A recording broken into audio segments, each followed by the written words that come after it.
This one is for दोस्त जिनका heart break हुआ है, तो उसके बाद एक फेस चल रहा होता है, किसी के साथ आपका टाइम बहुत अच्छा चल रहा है, फिर आप उससे अचानक से अलग हो जाते हो। आपने सोचा भी नहीं था कि आप इस इंसान को खोगे, आप उस इंसान को खो देते हो। उसके बाद एक बहुत ही मेस्ड अप रोलर कोस्टर का एक साइकिल चलता है। वहाँ पे टेक्निकली आपको पता है और लोग भी आपको आके कह रहे हैं you should move on, but what is moving on? ऐसे मूव ऑन नहीं होता। कभी सोचा है कि जो थॉट्स दिमाग में बार बार घूमते हैं वो आते क्यों हैं, या जो इमोशंस हमारे अंदर उठ रहे हैं वो क्यों उठते हैं, या हम ऐसा क्यों फील कर रहे हैं? कभी गुस्सा आ रहा है, कभी बहुत सैडनेस है, कभी रिग्रेट है हमने ऐसा कैसे किया, कभी गिल्ट है हमने गलत किया, कभी ये फीलिंग्स आ रही हैं कि उससे बेहतर कुछ नहीं हो सकता, और तरह तरह की मेमोरीज प्ले हो रही हैं, कभी अच्छी कभी बुरी, और पूरी एक मेस्ड अप साइकिल में आप बुरी तरह फंसे हुए हो और वहाँ से आप बाहर आना चाहते हो पर नहीं आ पा रहे हो। और आ भी रहे हो तो एक रिवेंज और हेट के साथ कुछ लोग आ रहे हैं कि अब हम दिखाएंगे दुनिया को और ये करेंगे और वो करेंगे और जो है उन लोग से बदला लेंगे या ये और वो फलाना ढिमाका। अच्छे से समझो ऐसा क्यों होता है। सबसे पहले समझने के लिए इस वर्ड को समझो, कॉग्निटिव डिफ्यूजन। मुफ्त में थेरेपी मिल रही है, अच्छे से समझो। कॉग्निटिव डिफ्यूजन क्या होता है कि अपने ब्रेन और अपनी बॉडी और ये आप हो, तीन हो गए, तो इन तीनों के दरमियान सेपरेशन करो। जब तक आप इस बात से आइडेंटिफाइड हो कि मैं ब्रेन हूँ, मैं बॉडी हूँ, तब तक फंसे हुए हो। बोलते रहो कि मुझे याद आ रही है, मुझे बुरा फील हो रहा है, ये नहीं बोलो, अपने वर्ड चेंज करो। बोलो ब्रेन मुझे थॉट्स दे रहा है, ब्रेन मुझे उसकी मेमोरीज दे रहा है, ब्रेन मुझे वो इमोशंस दे रहे हैं, फीलिंग्स आ रही हैं। ये मत बोलो मैं फील कर रहा हूँ, बोलो ब्रेन मुझे वो फीलिंग्स दे रहा है। तो सबसे पहले अपने आप में, अपने ब्रेन और अपनी बॉडी में, यानी अपने थॉट्स और अपने इमोशंस में एक डिस्टेंस क्रिएट करो कि आप उन इमोशंस और उन थॉट्स को बैठ के देख रहे हो एक विटनेस की तरह। ठीक है, अब ये देखो कि ब्रेन वो थॉट्स और वो इमोशंस देख क्यों रहा है। देखो बहुत सिंपल सा फंडा है, ये आपका ब्रेन है, ये आपका बिहेवियर बैठ के देखता रहता है।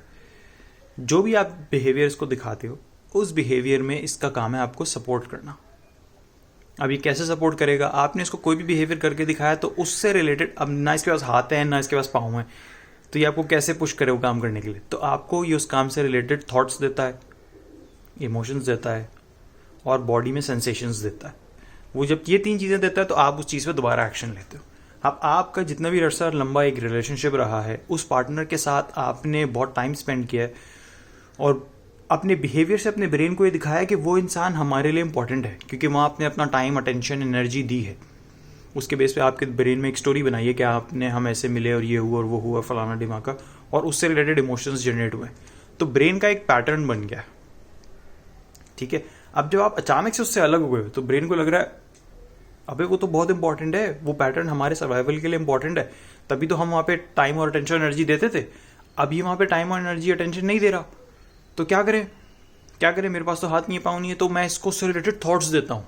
तो ब्रेन आपको उससे रिलेटेड थॉट्स देता है ताकि आप उस चीज़ पे दोबारा एक्शन ले सको, दोबारा वैलिडेशन के पीछे भाग सको, दोबारा उनसे इंसान के पास जा सको। ब्रेन आपको अनकंफर्टेबल इमोशंस देता है, और ब्रेन इतना चालाक है, उसको परफेक्टली पता है कि मुझे इसको एंगर देना है, कब गिल्ट देना है, कब रिग्रेट देना है। मैं ये वाला इमोशन देता हूँ तो ये रिएक्ट करता है और उस इंसान को दोबारा कॉल करने की करता है, मैसेज करने की करता है, उसके पास दोबारा जाने की करता है।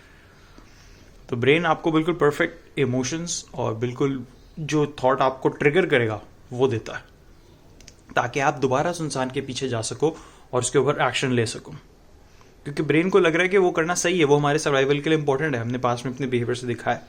अब इस पैटर्न से बाहर कैसे आए? सो इसका पहला स्टेप है कॉग्निटिव डिफ्यूजन। अपने आप को ये मत बोलो कि मुझे याद आ रही है, मुझे बुरा फील हो रहा है, बोलो ब्रेन मुझे थॉट्स दे रहा है, ब्रेन मुझे इमोशंस दे रहा है। पहले तो डिस्टेंस क्रिएट करो।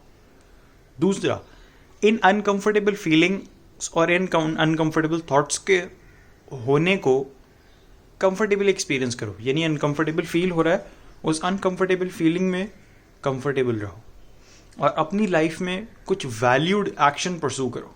What do you mean by valued action? मतलब जाके जिम करना या स्पोर्ट्स खेलना या कोई एक्टिविटी करने का आपका दिल नहीं चाह रहा, आप जैसे ये काम करने का दिल चाहोगे, आपका ब्रेन और आपकी जो बॉडी है वो और जो है ना आपको एक बेजारगी की तरह रोकेगी। किसी चीज़ में हमारा इंटरेस्ट नहीं है। क्यों नहीं है? क्योंकि ब्रेन को लग रहा है कि वो इंपॉर्टेंट था ना, ये इस डायरेक्शन में कहाँ भाग रहा है, हमें तो वो इंपॉर्टेंट है, तो ब्रेन उससे रिलेटेड थॉट्स और इमोशंस दे रहा है, इससे रिलेटेड नहीं दे रहा। लेकिन ये अनकंफर्टेबल थॉट्स और इमोशंस के होते हुए जब आप कोई जिम करोगे, फुटबॉल खेलोगे, दोस्तों में हैंग आउट करोगे, कोई कंस्ट्रक्टिव काम करोगे, कोई कंटेंट बनाओगे, वट एवर इट इज, तो ब्रेन स्लोली एंड ग्रेजुअली, शुरू में तो आपको बहुत अनकंफर्टेबल फील होगा, लेकिन ये काम माइंडफुली करना। ऐसा नहीं है कि सेट मार रहे हो जिम का और जहन में उसके बारे में सोच रहे हो। शुरू में थॉट्स आएंगे, आने दो, अपने ब्रेन को बोलो ब्रेन अभी हम काम पे फोकस करें। जैसे प्ले स्टेशन में खेल रहे होते हो, गाड़ी आपकी ट्रैक से हट रही हो तो आप एक्स एक्स एक्स एक्स का बटन बार बार दबा के उसको ट्रैक पे लाते हो ना, इसी तरह आपका ब्रेन डी ट्रैक हो रहा है, उसको बोलो ब्रेन अभी हम जिम कर रहे हैं, जिम पे फोकस करना है, अभी हम फुटबॉल खेल रहे हैं, फुटबॉल पे फोकस करना है, अभी हम पढ़ रहे हैं, पढ़ाई पे फोकस करना है, अभी हम कंटेंट बना रहे हैं, कंटेंट पे फोकस करना है। तो बार बार माइंडफुली अपना पूरा ध्यान उस एक्टिविटी पे रखो, ठीक है। तो होगा क्या, over a period of time gradually आपका ब्रेन देखेगा यार कि अब ये उस डायरेक्शन में एक्शन नहीं ले रहा, मतलब अब वो इम्पोर्टेंट नहीं है, और ये जो ये काम कर रहा है ना अब ये इम्पोर्टेंट है। तो अगर ये अब सर्वाइवल के लिए इम्पोर्टेंट है तो मैं उस चीज़ से, उस इंसान से रिलेटेड पैटर्न्स और इमोशंस क्यों दे रहा हूँ, ये तो एनर्जी ज़ाया हो रही है, मैं बहुत ही एफिशिएंट ऑर्गन हूँ, मैं क्यों एनर्जी ज़ाया कर रहा हूँ। तो मैं इसको इस काम से रिलेटेड थॉट्स और इमोशंस और सेंसेशंस देता हूँ ताकि ये काम बेहतर से कर सके। तो वो फिर आपको इन कामों के लिए कॉन्फिडेंस देगा, जहाँ सेल्फ डाउट था वहाँ सेल्फ कॉन्फिडेंस आएगा, समझ रहे हो। जहाँ डिप्रेशन था वहाँ हैप्पीनेस आएगा, जहाँ बुरी फीलिंग्स थी वहाँ अच्छी फीलिंग्स आएंगी, जहाँ मेमोरीज थी वहाँ इन काम से रिलेटेड क्रिएटिव थॉट्स आएंगे कि हमें ये करना है वो करना है। तो over a period of time ये आपके थॉट्स और आपके इमोशंस आपके अंदर उठना बंद हो जाएंगे।